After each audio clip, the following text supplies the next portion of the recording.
और अब खबरें देवभूमि की। पुष्कर सिंह धामी सरकार ने आज अपना 1 साल का कार्यकाल पूरा कर लिया है और 2022 में 23 मार्च के दिन पुष्कर सिंह धामी ने लगातार दूसरी बार मुख्यमंत्री पद की शपथ ली थी। उत्तराखंड सरकार जहां अपने 1 साल के कार्यकाल को 1 साल नई मिसाल के रूप में मना रही है, तो वहीं बीजेपी संगठन ने हर विधानसभा क्षेत्र में कार्यक्रम आयोजित किए हैं। देहरादून में मुख्यमंत्री पुष्कर सिंह धामी ने अपने इस 1 साल के कार्यकाल के दौरान किए गए काम को लेकर विकास पुस्तिका का विमोचन किया। पुस्तिका में मुख्य रूप से इस साल राज्य सरकार की ओर से लिए गए तमाम बड़े फैसलों का जिक्र किया गया है।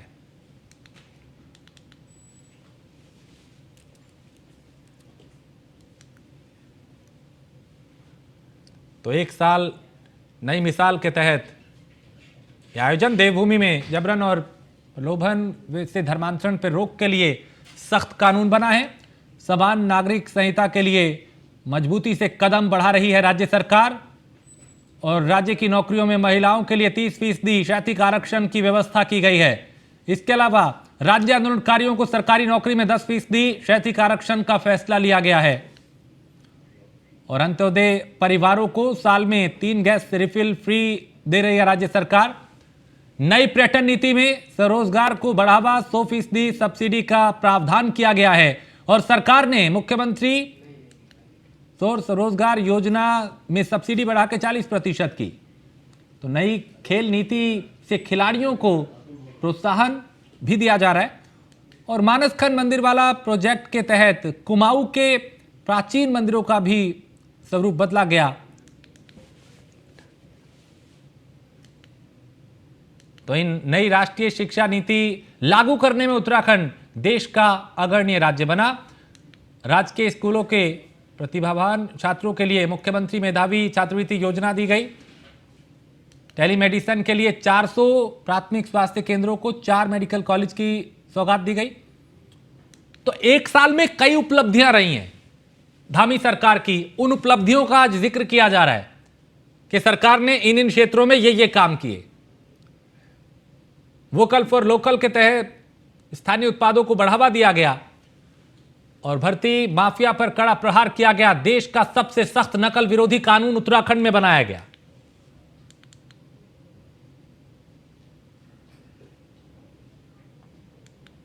तो समान नागरिक संहिता के लिए मजबूती से राज्य सरकार कदम आगे बढ़ा रही है।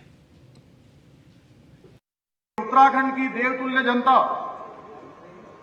बुद्धिमान है और वो भली भांति जानती है कि इस प्रदेश का विकास कौन कर सकता है, इस प्रदेश को आगे कौन ले जा सकता है, इस प्रदेश को हिंदुस्तान के श्रेष्ठ राज्यों में कौन सी पार्टी और कौन सा नेतृत्व आगे ले जा सकता है उन्होंने, और कौन वंचितों को आगे लग सकता है, कौन, जैसा अभी आदरणीय सुबोध उनियाल जी कह रहे थे, समाज के अंतिम छोर में खड़े हुए व्यक्ति तक कौन शासन को ले जा सकता है, कौन सुविधाओं को ले जा सकता है और कौन इन परिकल्पनाओं को, अंत्योदय की जो परिकल्पना है उसको कौन साकार कर सकता है। उत्तराखंड की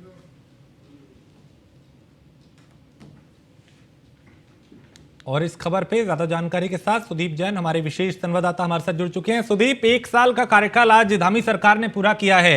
इस 1 साल में क्या बड़ी उपलब्धियां सरकार की रही, चूंकि आज उन उपलब्धियों को गिनवाया जा रहा है, बताया जा रहा है, जगह जगह कार्यक्रम किए जा रहे हैं। मुख्यमंत्री पुष्कर सिंह धामी ने कई बड़ी उपलब्धियों को हासिल किया है। हालांकि इस 1 वर्ष में चुनौतियां बड़ी पहाड़ के रूप में आई, जैसे अंकिता भंडारी मर्डर केस का हम जिक्र कर लें, जोशीमठ आपदा का हम जिक्र कर लें, पेपर लीक की घटनाएं, मुख्यमंत्री के निर्देशों के बावजूद लोक सेवा आयोग में गड़बड़ होना। लेकिन जो राज्य सरकार का एम था, जो राज्य सरकार का लक्ष्य था, उससे वो डिगी नहीं। उसने महत्वपूर्ण बड़े निर्णय लिए और उस पर वो आगे बढ़ी। आज ही की यदि मैं बात करूं तो मुख्यमंत्री ने मंच से कई महत्वपूर्ण ऐलान किए हैं, जैसे लेबर क्लास के बच्चे जो श्रमिक होते हैं, दिहाड़ी मजदूर होते हैं, इनके बच्चे पढ़ नहीं पाते, इनके बच्चों के लिए मूविंग स्कूल का प्रावधान किया गया है। मुख्यमंत्री ने कहा इस पर योजना बनेगी। कौशल विकास, युवाओं को रोजगार देने के लिए एक अलग से योजना बनेगी। राज्य के जो लोक संस्कृति के लोक पर्व हैं, जैसे फूलदेई हुआ, उत्तरायणी मेला हुआ, इसके लिए एक अलग से पॉलिसी आएगी। तो आज के दिन को भी मुख्यमंत्री ने नहीं छोड़ा है। हालांकि मंच पे वो बड़े सधे अंदाज में दिखे।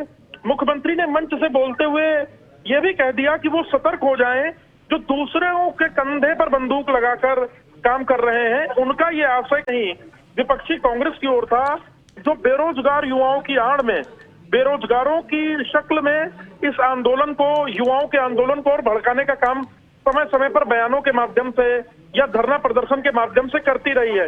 अभी मुख्यमंत्री मीडिया कर्मियों से बातचीत कर रहे हैं और आगे का जो सरकार का विजन है, जो आगे का प्लान है, उस पर चर्चा कर रहे हैं। ठीक है सुदीप, आप मेरे साथ बने रहिए, कुछ और खबरों पे आपसे जानकारी लेंगे। फिलहाल शुक्रिया। तो धामी सरकार का 1 साल का कार्यकाल पूरा हुआ है और उसमें सरकार की क्या उपलब्धियां रही उनको गिनवाया जा रहा है, जनता तक पहुंचाया जा रहा है और उन्हें बताया जा रहा है कि इस 1 साल में क्या क्या उपलब्धियां रही। तो 1 साल के कार्यकाल में राज्य सरकार के सामने कई चुनौतियां थी, तो राज्य सरकार ने कई बड़े निर्णय लेकर भी कई साल पुरानी समस्या को दूर कर दिया। राजधानी के रेंजर्स मैदान में 1 साल बेमिसाल कार्यक्रम का आयोजन किया गया और कार्यक्रम में राज्य सरकार के मंत्री, अफसर और बीजेपी के पदाधिकारी मौजूद रहे। मुख्यमंत्री ने बातचीत करते हुए कहा कि ज्यादा से ज्यादा काम करने की कोशिश की गई है और राज्य को उन्नत राज्य बनाने की दिशा में प्रयास जारी है।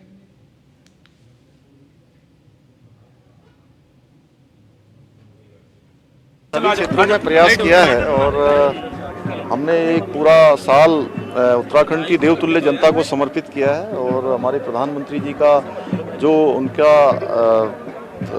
उत्तराखंड के बारे में जो उनके शब्द हैं कि ये 21वीं सदी का तीसरा दशक उत्तराखंड का दशक होगा, उस दशक को बनाने के लिए हमारी सरकार पूरी तरह से यहाँ के जनगण मन के साथ मिलकर अनेकों प्रयासों को कर रही है। अनेकों काम धरातल पर उतरे हैं। 1 साल का कालखंड चूँकि कम समय होता है, लेकिन इस कम समय में भी अनेकों प्रयास किए, अनेकों निर्णय लिए हैं और जो आगे के लिए हमने प्लानिंग की है उन सभी को आगे धरातल पर उतारने का काम करेंगे। साल की जब गवर्नमेंट आती है तो पहला साल हमेशा नीति और नियत दिखाने का होता है। तो सरकार ने पहले साल में नीतियां बना करके और अपनी स्पष्ट नियत दिखा दी कि अंत्योदय की भावना के साथ सरकार काम करना चाहती है और यही कारण है कि चाहे यूनिफॉर्म सिविल कोड लाने का प्रश्न हो, चाहे सख्त नगर विरोधी कानून लाने का प्रश्न हो, चाहे उज्ज्वला योजना की लाभान्वित महिलाओं को 3 सिलेंडर साल में मुफ्त देने का प्रश्न हो, चाहे राज्य के नौजवानों को खेलों के माध्यम से एक सुरक्षा कवच देने के लिए नई खेल नीति का प्रश्न हो, चाहे इस राज्य में हजारों करोड़ का निवेश आए और नौजवानों को रोजगार मिले, इसके लिए पर्यटन नीति को जो हम लोग अब लाए हैं, ये पर्यटन नीति लाने का प्रश्न हो और कृषि के क्षेत्र में आशातीत परिवर्तन के लिए हजारों पॉली हाउसेज के माध्यम से जहाँ रोजगार देने की सरकार ने अपनी वो दिखाई है, नियत दिखाई है, वहीं सेब के क्षेत्र में इस राज्य को अग्रणी राज्य बनाने के लिए विगत वर्ष आपको ध्यान होगा हमने करीबन 600%, 200% इस राज्य का सेब का बजट बढ़ाया था और इस बार अपील मिशन के बजट को 600% बढ़ाया गया है। जो आज दुनिया की सबसे बड़ी चिंता है, चाहे वो क्लाइमेट चेंज की हो, चाहे वो ग्लोबल वार्मिंग की हो या पानी का लगातार लेवल नीचे गिरने का हो, इसको जन सहभागिता के साथ प्राप्त करने का हमारा एक दृढ़ प्रतिज्ञा इन 1 सालों में दिखाई दी।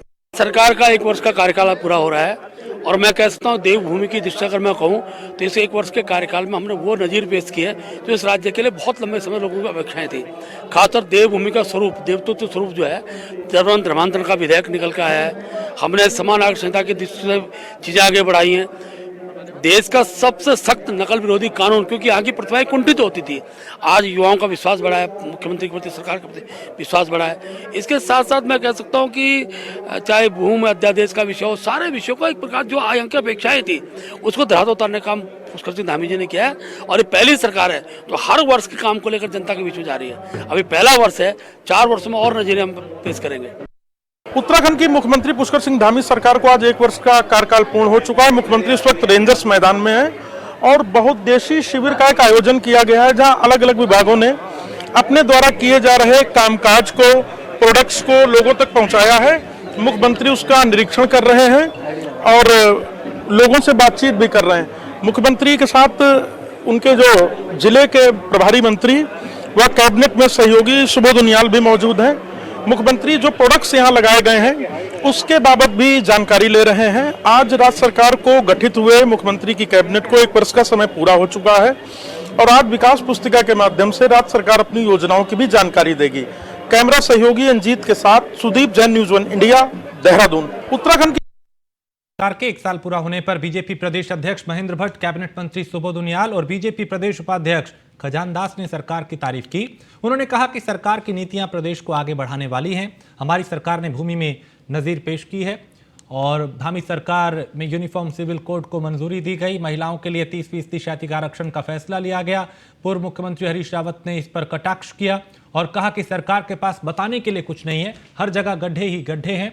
हरीश रावत ने प्रदेश के कई मंत्रियों पर भी हमला बोलते हुए कहा कि प्रदेश के कई मंत्री भी गड्ढा मंत्री हैं। साथ ही हरीश रावत ने कहा कि उत्तराखंड में बीजेपी सरकार लगातार 6 साल से काम कर रही है और इतने समय में उपलब्धि के नाम पर कुछ नहीं है। हमारी सरकार का 1 वर्ष के कार्यकाल में इस देवभूमि में एक नज़ीर पेश किया पुष्कर सिंह धामी जी ने, और मैं कह सकता हूं कि चाहे सख्त नकल विरोधी कानून का विषय हो, महिलाओं के बल पर ये राज्य बना, महिलाओं को 30% क्षेत्रीय आरक्षण का विषय हो, इसके साथ साथ मूलभूत आवश्यकताएं, चाहे गरीबों को फ्री सिलेंडर देने का विषय हो, हर गाँव को सड़क जोड़ने का विषय हो, और एक भव्य स्वरूप पूरे प्रदेश का हम देंगे। विशाल माननीय पुष्कर सिंह धामी जी जो हमारे सूबे के मुख्यमंत्री के नेतृत्व में 1 साल पूरा हुआ सरकार का, और इस साल के अंतराल में जो उन्होंने ऐतिहासिक काम किए, चाहे धर्मांतर कानून को बनाना हो, चाहे नकल विरोधी कानून, देश का सर्वोच्च कानून बनाना हो, कुल मिलाकर के बहुत अच्छे जनहित के कार्य किए हैं। कुछ बताने को है ही नहीं सरकार के पास, बताने को केवल गड्ढे हैं और कोई इलाका ऐसा नहीं है जहां सड़कों में गड्ढे नहीं है। पहला वर्ष सरकार की नीति और नियत दिखाता है, तो हमने नियत भी दिखाई और नीति भी दिखाई। नियत ये दिखाई अंत्योदय की भावना, नियत ये दिखाई भ्रष्टाचार पर चोट। जिस तरह भर्ती कांड हुआ और भर्ती कांड में जिस तरह से गिरफ्तारियां हुई, और ये कोई गुरेज नहीं किया कि हमारे दल। और धामी सरकार के कार्यकाल का आज 1 साल पूरा हो गया है। इस पर कांग्रेस ने तंज कसते हुए 1 साल के कार्यकाल को पूरी तरह विफल बताया। अल्मोड़ा कांग्रेस जिलाध्यक्ष और विधायक ने प्रेस कॉन्फ्रेंस करते हुए सरकार पर हमला बोला और कहा कि जिस प्रकार सरकार अपनी उपलब्धियां गिनवा रही है वो पूरी तरह विफल है।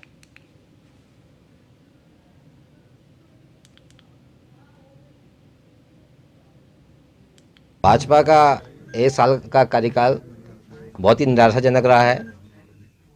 उसके 1 साल के कार्यकाल के अंतर्गत अंकिता भंडारी जैसा हत्याकांड, पिंकी हत्याकांड या अल्मोड़ा के अंदर ही जगदीश हत्याकांड जैसी वारदातें हुई हैं। यहाँ पर 1 साल के अंतर्गत जो हमारे बेरोजगार युवा हैं उन पर लाठीचार्ज करने का काम, युवाओं को आज तक ना ही रोजगार दे पाए हैं। तमाम भर्ती घोटाले इस भाजपा की सरकार में हुए हैं और जितने भी इसमें संलिप्त हैं इन घोटालों पे, चाहे हाकम सिंह हो या कोई और हो, वो सब भाजपा से जुड़े हुए हैं। इससे कहीं ना कहीं ये प्रदर्शित होता है कि जो है ये जितने भी ये घोटाले हैं हुए हैं सब भाजपा की सरकार के ही संरक्षण पे हुए। भारतीय जनता पार्टी इस प्रदेश सरकार में विराजमान है और उसका 1 साल का वो उपलब्धि वर्ष मना रही है जगह जगह विभिन्न विकास खंडों में। और मेरा सीधा आरोप है कि ये पूरा 1 वर्ष विफलताओं का वर्ष है, झूठ का पुलिंदा है, आंकड़ों का हेरफेर है। चाहे वो बजट पेश करने को लेकर हो, चाहे हमारे समाज के किसी वर्ग से भी संबंधित हो, चाहे बेरोजगारी को लेके हो, पेपर लीक को लेके हो, चाहे अनुसूचित जाति के लोगों पर अत्याचार हो, चाहे विकास से संबंधित हो, चाहे प्राधिकरण जो समाप्त करने को लेकर हो, चाहे जल मूल्य वृद्धि को लेकर हो, चाहे पुरानी पेंशन को लेके, तो कहीं ना कहीं प्रदेश की जनता भारतीय जनता पार्टी की कथनी और करनी को समझ चुकी है और निश्चित रूप से आने वाले चुनाव में इसका जवाब देगी। ये पूरा 1 साल जो है ये विफलताओं का वर्ष भारतीय जनता पार्टी का रहा है। और 4 धाम यात्रा को लेकर धामी सरकार बड़ा फैसला ले सकती है। श्रद्धालुओं की संख्या सीमित रखने के प्रस्ताव को टाल सकती है राज्य सरकार। कारोबारियों और तीर्थ पुरोहितों के विरोध के चलते यह फैसला लिया जा सकता है। 3 धाम में श्रद्धालुओं की संख्या पर पाबंदी नहीं लगाने पर विचार चल रहा है।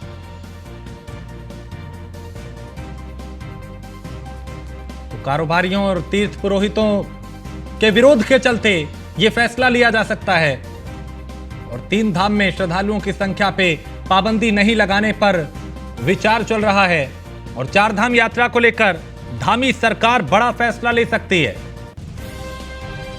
श्रद्धालुओं की संख्या सीमित रखने के प्रस्ताव को टाल सकती है राज्य सरकार और कारोबारियों और तीर्थ पुरोहितों के विरोध के चलते यह फैसला लिया जा सकता है।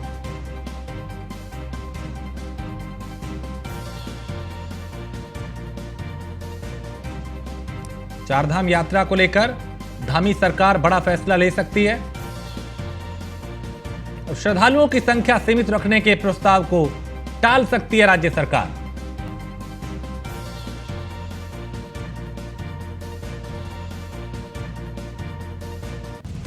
तीन धाम में श्रद्धालुओं की संख्या पे पाबंदी नहीं लगाने पर विचार चल रहा है और चार धाम यात्रा को लेकर धामी सरकार बड़ा फैसला ले सकती है।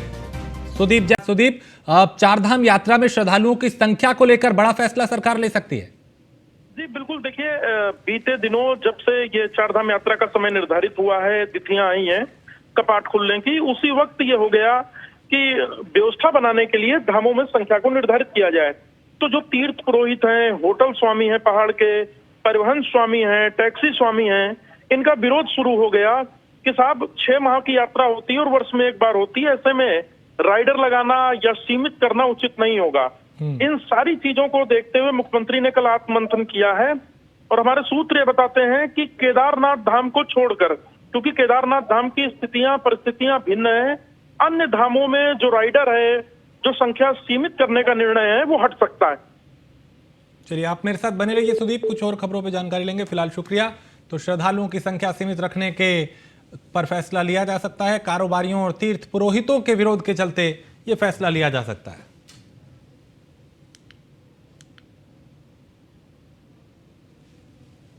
तो चारधाम यात्रा को लेकर धामी सरकार बड़ा फैसला ले सकती है और श्रद्धालुओं की संख्या सीमित रखने के प्रस्ताव को टाला जा सकता है।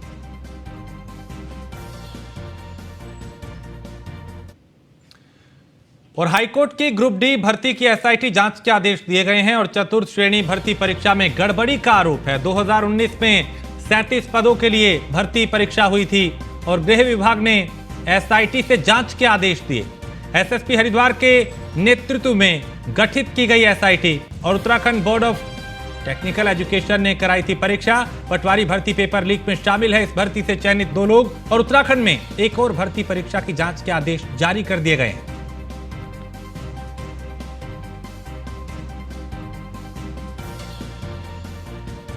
तो Uttarakhand board of technical education ने यह परीक्षा कराई थी। खबर चंपावत से है, जहां पूर्णागिरी मेला क्षेत्र में बड़ा हादसा हुआ और बस की चपेट में आने से 5 श्रद्धालुओं की मौत हो गई, जबकि 3 श्रद्धालु घायल हुए। मृतकों में यूपी के रहने वाले हैं ये श्रद्धालु और चंपावत जिले के पूर्णागिरी धाम मेला क्षेत्र में नवरात्रि के दूसरे दिन यह हादसा हुआ। मेला क्षेत्र में स्थापित बस स्टेशन पर ही मेले में सवारी ढोने वाली यात्री बस की ब्रेक का प्रेशर फेल होने के कारण यह हादसा हुआ और इसमें 5 लोगों की जान गई, जबकि 3 लोग घायल हुए, जिन्हें नजदीकी अस्पताल में भर्ती कराया गया।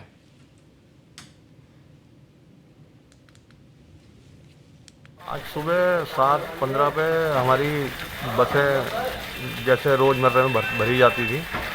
जब बस भर के चली वहाँ से, तो नंबर वाली जो पीछे वाली बस थी, वो जब नंबर पे लगने के लिए आई तो गाड़ी के प्रेशर लीक हो गया। इस वजह से गाड़ी अनियंत्रित होकर के और पैसेंजरों के ऊपर चढ़ गई। इसमें हमें बड़ा दुख है और अपनी तरफ से जो भी भरपूर कोशिश हमसे हो सकी जितना हम इन लोगों के साथ करने की कोशिश कर रहे हैं। एम्बुलेंस वगैरह हमने बुला दी है। आज सुबह और योग गुरु बाबा रामदेव दूसरा संन्यास दीक्षा समारोह आयोजित कर पतंजलि के उत्तराधिकारियों को संन्यास दीक्षा देने जा रहे हैं। इसके लिए समारोह का श्री राम मंदिर तीर्थ क्षेत्र ट्रस्ट के कोषाध्यक्ष स्वामी गोविंद देव महाराज की मौजूदगी में चैत्र प्रतिपदा शुरू हुआ और ये कार्यक्रम लगातार 9 दिन चलेगा।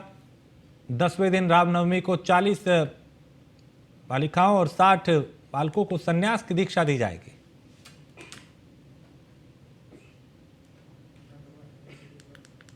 तो इस कार्यक्रम में कई दिग्गज शामिल होंगे।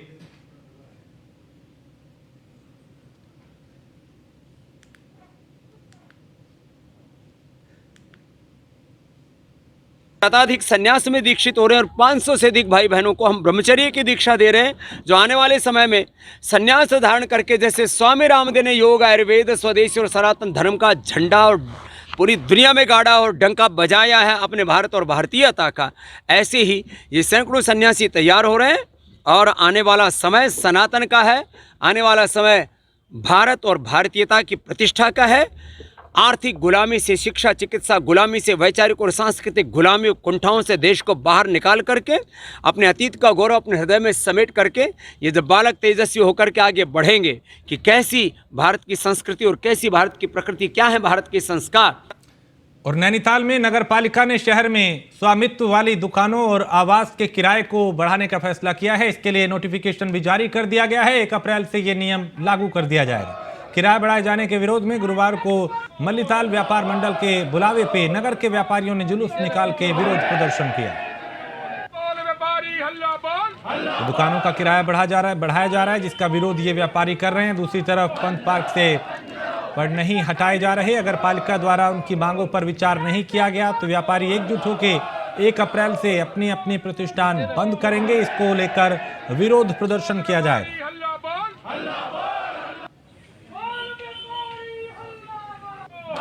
तो नगर पालिका ने दुकानों का जो किराया है उसे बढ़ा दिया, तो इसका विरोध व्यापारी कर रहे हैं।